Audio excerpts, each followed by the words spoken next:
नमस्कार दोस्तों, स्वागत है आप सभी का मेरे YouTube channel Manish maths classes में। अगर आपने अभी तक चैनल को सब्सक्राइब नहीं किया है तो जल्दी से चैनल को सब्सक्राइब कर लें और बेल आइकन को दबाना ना भूलें ताकि आने वाले वीडियोज़ की नोटिफिकेशन आपको मिलती रहे। आज मैं आप लोगों के लिए लेके आया हूँ त्रिकोणमितीय टेबल ज्ञात करने की आसान ट्रिक की कैसे हम आसानी से त्रिकोणमितीय टेबल को ज्ञात कर सकते हैं। तो वीडियो पूरा ज़रूर देखिएगा ताकि आपको आसानी से पूरा समझ में आ जाए और आप किसी भी कोड का मान आसानी से बता सकते। चाहे हमें साइन 45 पूछा जाए, tan 45 को cos, चाहे जो भी मान पूछा जाए हम बड़ी आसानी से बता सकते हैं। तो आइए देखते हैं क्या करना है हमें। सबसे पहले हमें 0 से लेके 4 तक संख्याएं लिखते हैं। यहाँ पे 0, 1, 2, 3, 4।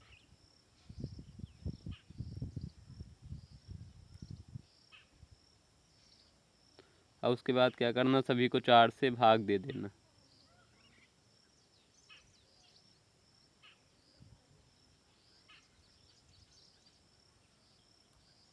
और उसके बाद यहाँ पे स्क्वायर रूट लगा देना सभी में।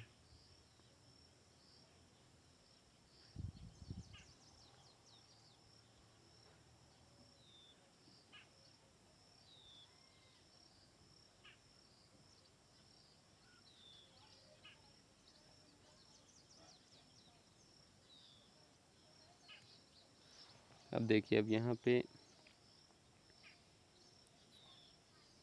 टेबल बना लेते हैं।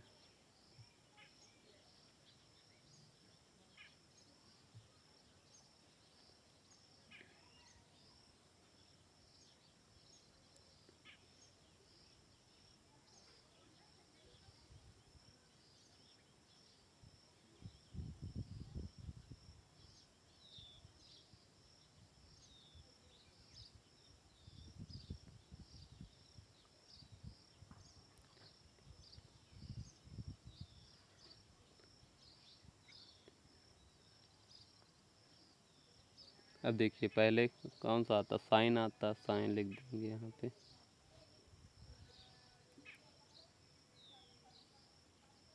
साइन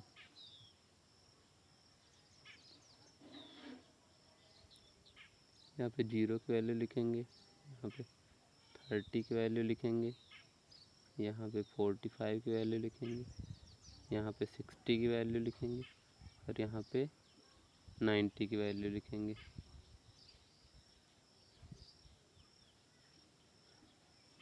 तो देखिए, पहला था 0/4, तो यहाँ पे 0/4 4 ही 0 आएगा और 0 का स्क्वायर रूट भी कितना आएगा, 0। तो साइन 0 की वैल्यू क्या आ जाएगी, 0।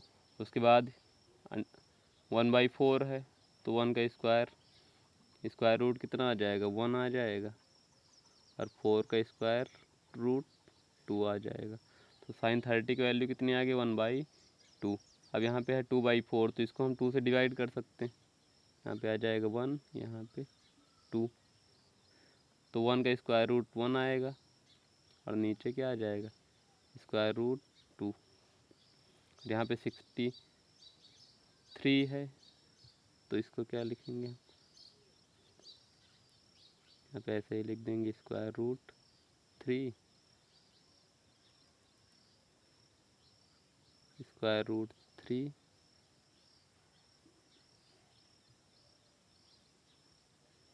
अपान 4 का स्क्वायर रूट कितना आएगा, 2 आ जाएगा। तो साइन 60 की वैल्यू कितनी आ गई, √3/2। अब यहाँ पे 4/4 है, डिवाइड हो जाएगा 1 और 1 का स्क्वायर रूट कितना आएगा, 1 आएगा। तो ये आ गई साइन 90 की वैल्यू।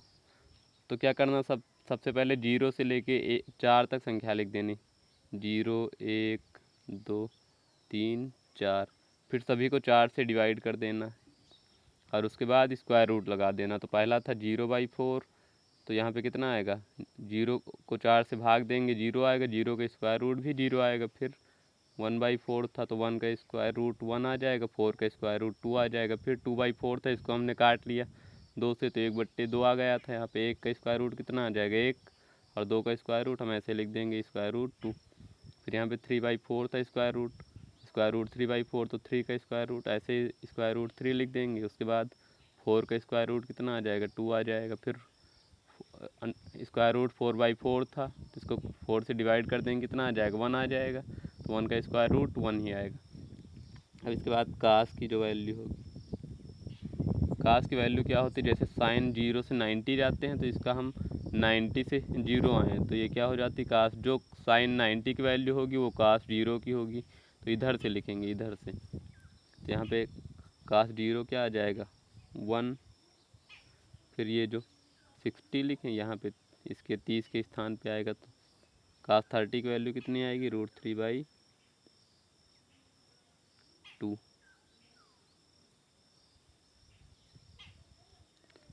और फिर ये 45 तो बीच में ही आता है, तो कास 45 की वैल्यू भी आ जाएगी √1/, कास 45 की वैल्यू 1/√2।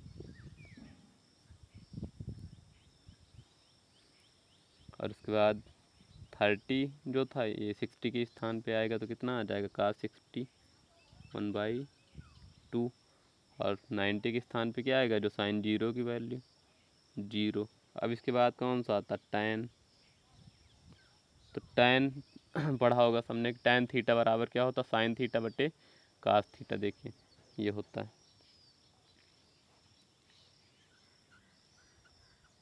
कि tan थीटा बराबर क्या होता, साइन थीटा बटे कास थीटा।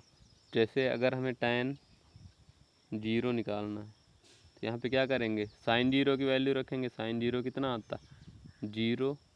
और कास 0 की वैल्यू रखेंगे, कास 0 कितना आता, 1। तो tan 0 की वैल्यू क्या आ जाएगी, 0। तो ये होता है कि tan थीटा बराबर साइन थीटा बटे कास थीटा। तो यहाँ पे क्या आ जाएगा, 0 को 1 से भाग देंगे, कितना आएगा, 0 आएगा। और यहाँ पे 1/2 को भाग देंगे 3/√3/2 से, तो 2 से 2 कैंसिल हो जाएगा। यहाँ पे कितना आ जाएगा, 1/√3। देखिए साइन 30 की वैल्यू कितनी थी, 1/2 थी। और कास 30 की वैल्यू कितनी थी, √3/2 थी। चाहे हम इसको सीधे काट देते, सीधे क्या लिख देते, 1/√3, या क्या करते हैं 1/2, इसको जब मल्टीप्लाई मिलाते थे पलट के लिख देते, √3/2 था, इसको क्या लिख देते, 2/√3। तब भी 2 से 2 क्या होता, कैंसिल हो जाता, कितना आ जाता, 1/√3।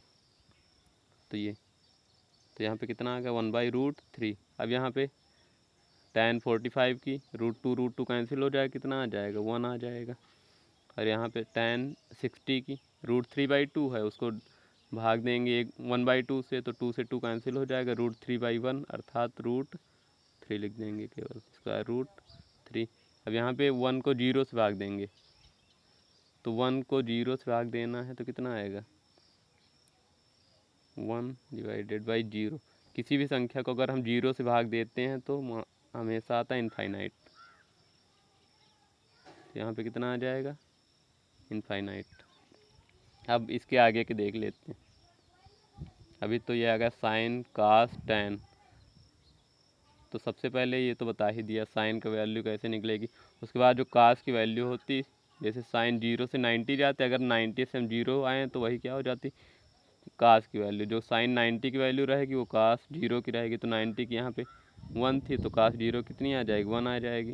और साइन उसके बाद 60 जो होगा वो कास 30 होगा, तो साइन 60 की वैल्यू √3/2 था, तो यहाँ पे कास 30 की वैल्यू कितनी आ जाएगी, √3/2। उसके बाद 45 तो बीच में ही आता, जो साइन 45 की वैल्यू वही कास 45 की वैल्यू। फिर जो साइन 30 की वैल्यू होगी वो क्या हो जाएगी, कास 60 की वैल्यू, साइन 30 की 1/2 थी, तो कास 30 की भी 1/2 हो जाएगी। उसके बाद साइन 0 की जो वैल्यू होगी वो कास 90 की 0 हो गई। और फिर tan बराबर क्या होता है, साइन बटे कास, तो 0 को 1 से भाग देंगे, 0 आ जाएगा। फिर 1/2 को √3/2 से भाग देंगे तो कितना आ जाएगा, 1/√3। 1/√2 को 1/√2 से भाग देंगे तो 1 आ जाएगा। यहाँ √3/2 को 1/2 से भाग देंगे, कितना आ जाएगा, √3 आ जाएगा। फिर 1 को 0 से भाग देंगे, तो मैंने बता ही दिया किसी भी नंबर को अगर हम 0 से भाग देते तो मान हमेशा क्या आता, इनफाइनाइट आता। अब इसके आगे के देख लेते हैं, जैसे साइन। अब इसके बाद क्या आता है, काट सेक का सेक।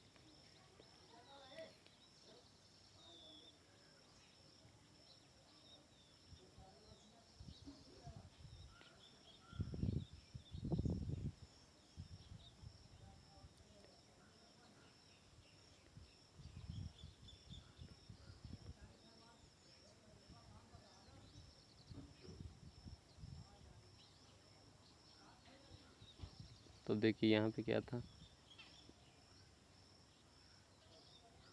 0, 30, 45, 60, 90। यहाँ पे क्या आएगा, काट। तो काट तो सभी लोग जानते हैं कि काट बराबर क्या होता है, 1/tan। मतलब जो tan की वैल्यू आती है उसका व्युत्क्रम क्या आ जाता है, काट की वैल्यू। तो देख लीजिए,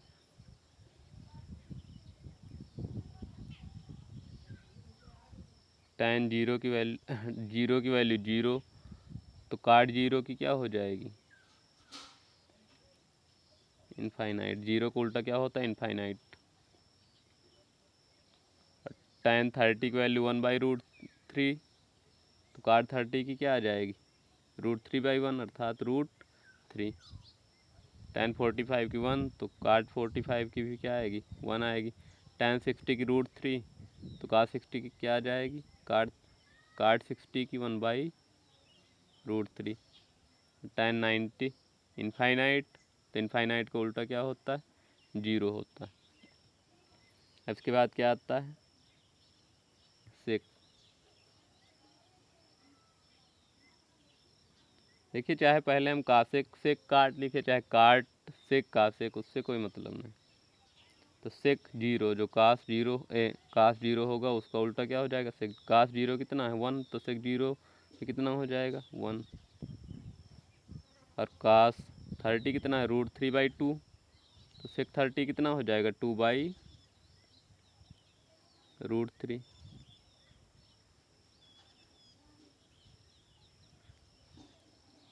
कास 45 1/√2, तो सेक 45 कितना हो जाएगा, √2/1 अर्थात √2। और कास 60 कितना है, 1/2, तो सेक 60 कितना हो जाएगा, 2/1 अर्थात 2 केवल। और कास 90 0, तो 0 को उल्टा क्या होता है, इनफाइनाइट। 0 का व्युत्क्रम क्या होता है, इनफाइनाइट। इसके बाद क्या आता, कासेक।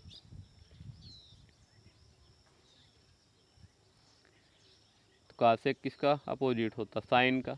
साइन का व्युत्क्रम होता है कासेक, तो जो साइन 0 होगा इसका व्युत्क्रम क्या हो जाएगा, कासेक 0 की वैल्यू, सॉरी कास कह दिया था क्या, कासेक। साइन का अपोजिट क्या होता है, कासेक। तो साइन 0 की वैल्यू कितनी है, 0, इसका व्युत्क्रम क्या हो जाएगा, 0 का क्या होता है, इनफाइनाइट। तो यहाँ पे कितना आ जाएगा, इनफाइनाइट। फिर साइन 30 की वैल्यू कितनी, 1/2, तो इसकी क्या आ जाएगी, 2/1 अर्थात 2 केवल। साइन 45 1/√2, तो इसकी कितनी आ जाएगी, √2/1 अर्थात √2। और साइन 60 की √3/2, तो इसकी क्या हो जाएगी, 2/√3। और साइन 90 की 1, तो इसकी भी क्या हो जाएगी, कासेक 90 की 1। तो ये करना है।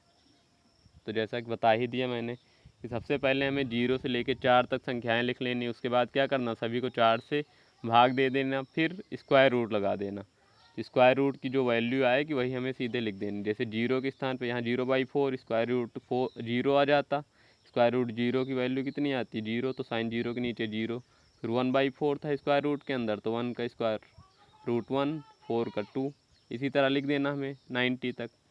फिर जो कास की होती, जहाँ से साइन 90 चालू होता वहाँ से कास 0 चालू होता, तो इसको इस तरह लिख देना। फिर tan बराबर क्या होता, साइन बट्टे कास। तो साइन वाली जो वैल्यू है उसको कास वाली वैल्यू से हम डिवाइड कर देंगे, तो किसकी वैल्यू आ जाएगी, tan की। फिर काट क्या होता है, tan का अपोजिट। तो जो tan की वैल्यू होगी उसका व्युत्क्रम क्या हो जाएगी, काट की वैल्यू। जैसे 0, तो 0 का अपोजिट क्या होता है, इनफाइनाइट। तो इसी तरह हमें सब लिख देना। तो आशा करता हूँ कि आप लोगों को बढ़िया से समझ में आ गया होगा, क्योंकि बहुत बच्चों को ये टेबल याद नहीं होता। इसीलिए मैंने वीडियो बनाया कि कैसे हम आसानी से ज्ञात कर सकते हैं।